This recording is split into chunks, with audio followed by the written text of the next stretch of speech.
welcome to your favorite podcast.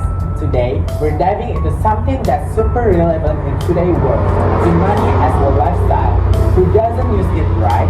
From online shopping to paying for parking, it's all just one click away. Yeah, cashless societies are the big trend now, and more people are choosing e-money because it is simple and practical. Today, we want to chat with each other. We have two cool guests who are experts in this field, ready to share insight on how e-money has become such a big part of our daily lives.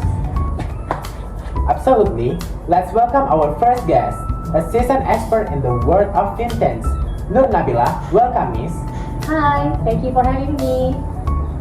And of course, we're also joined by Dia Ayostari, tech influencer who's always up to date on the latest digital trends.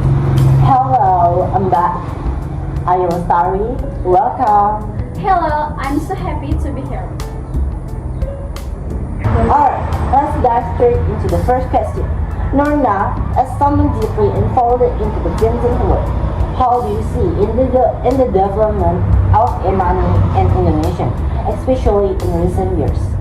Yes, in recent years, the growth of e-money in Indonesia has been truly remarkable. There are several contribution factors: wider internet access, the rise of smartphone usage, and of course, the growing digital lifestyle. E-money is now used not just in major cities, but is gradually spreading to address the traditional relief heavily on cash.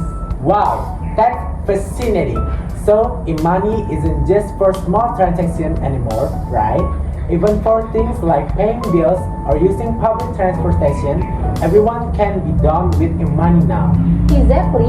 For small purchase like a cup of coffee to pay monthly bills, e-money makes everything easier. It brings efficiency to everyday life. Plus, it's more secure with advanced protection feature being added all the time.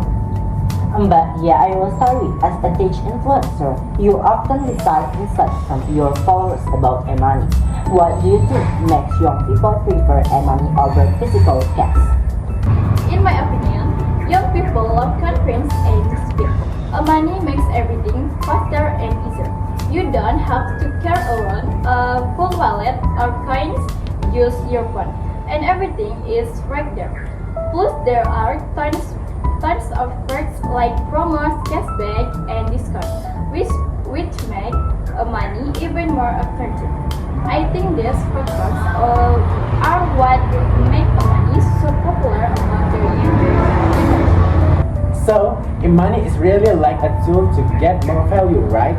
Especially with all those promos and discounts. Who doesn't love a good deal? Exactly, who can resist promos and cashback?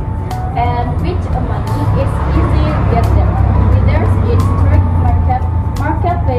marketplace or right hailing apps. The more you use it, the more you benefit. Speaking of promos, I've noticed that many merchants now offer discounts when you pay with e-money. Norna, from a business perspective, how do you think this encourages more people to use e-money? From a merchant's perspective, offering promos and discounts is a strategy to build customer loyalty. By incentivizing customers to use e-money, business encourages repeat purchase. Plus e-money in transactions are faster and more efficient, which speeds up the checkout process, whether online or in-store. On top of that, merchants benefit from better cash flow management because all the transactions are recorded digitally. Wow, it turns out there's a smart business strategy behind it all. It's not just about making it easier for users, but also about helping merchants. Now, about the ease of use. Mbak Dia Ayostari, are there any challenges that young people still face when using e-money? From my experience, the biggest challenge is digital literacy. not everyone will understand how to use a money safely. Many people still quit on superstitious or don't pay attention to protection their personal data. Security is crucial, especially in today's digital world. Yeah, something we don't realize how important our information is until it's too late. What tips do you have for staying safe when using e-money? Simple tips. First, don't click on links from unknown sources. Second, make sure your money app is always updated. As updates often include security improvements and never share your OTP or PIN with anyone because that they're key to accessing your account. Norma, we've been talking about security risks. What do you think about the security system for e-money in Indonesia? Is it strong enough or are there still things to watch out for? The security system for e-money in Indonesia are definitely improving with data encryption and multi-type layer of protection like two-step verification. It's become safer. However, users still need to be vigilant about keeping their personal data secure.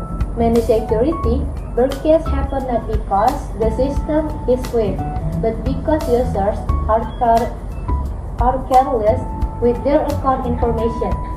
So, looking ahead, do you think physical money will ever be completely replaced by e-money? Well, not yet. There are still many people who prefer using physical money, especially personal everyday transaction. But looking at the current trend, money is gaining more and more ground. It's possible that in the future we'll see less and less physical money. I agree, the transition to cashless society is already underway, but it will take time before physical money is completely phased out, especially in areas that have fully embraced digital technology yet. We've covered a lot of ground today. Before we wrap up, do you have any final message for our listeners?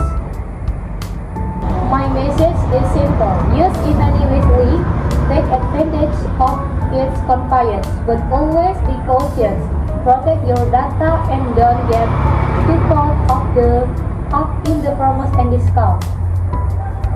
For me, don't be afraid to embrace technology. Money is here to make our life easier. So make the most of it. But of course, always be alert about your speeding too. Wonderful! Thank you so much, Nur Nabila and Dia Ayostari, for all the valuable insight and helpful tips. Thank you to all our loyal listeners for tuning in. Don't forget to stay updated on the latest stage trends and join us for the next episode. Bye!